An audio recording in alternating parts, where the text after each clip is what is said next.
Hey everyone, have you ever wondered what cryptocurrency really is? Or maybe you've heard words like Bitcoin, Ethereum, Dogecoin and thought, is this just internet money? Let me break it down for you, super simple. First up, crypto is short for cryptocurrency. Think of it as money, but it only exists online. There are no coins or notes you can hold. It's all digital, flying across the internet. But what makes crypto special? It's built on something called blockchain.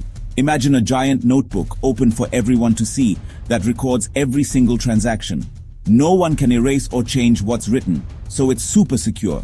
And instead of one person or bank controlling the notebook, it's spread out across thousands of computers worldwide. That's what we call decentralized. No single boss, no single point of failure. So what can you actually do with crypto? You can send money to anyone, anywhere, often faster and for less money than banks charge. You can invest, trade, buy stuff. Some companies accept crypto as payment. And with some coins, like Ethereum, you can even run little programs called smart contracts. Now, let's talk numbers. How many crypto exchanges are there? An exchange is like a digital bazaar where you can swap your rupees or dollars for crypto or trade one crypto for another. As of 2025, there are about 1,492 active crypto exchanges worldwide.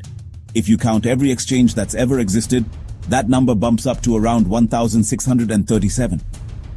Most of these are centralized, meaning they're run by a company.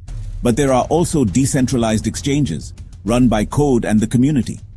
But honestly, only a few hundred are really active and have good trading options. What about wallets? A wallet is like your personal crypto locker. It stores your digital coins. Now, depending on how you count, there are over 84 million crypto wallets in use globally. But if you only count wallets that actually hold some crypto, that number is still massive. Over 400 million. And these numbers are growing super fast every year. So, crypto is more than just a buzzword. It's changing how people think about money, security, and even the internet. And if you're curious about how it all works, or want to stay updated on the latest financial trends, make sure to subscribe to this channel.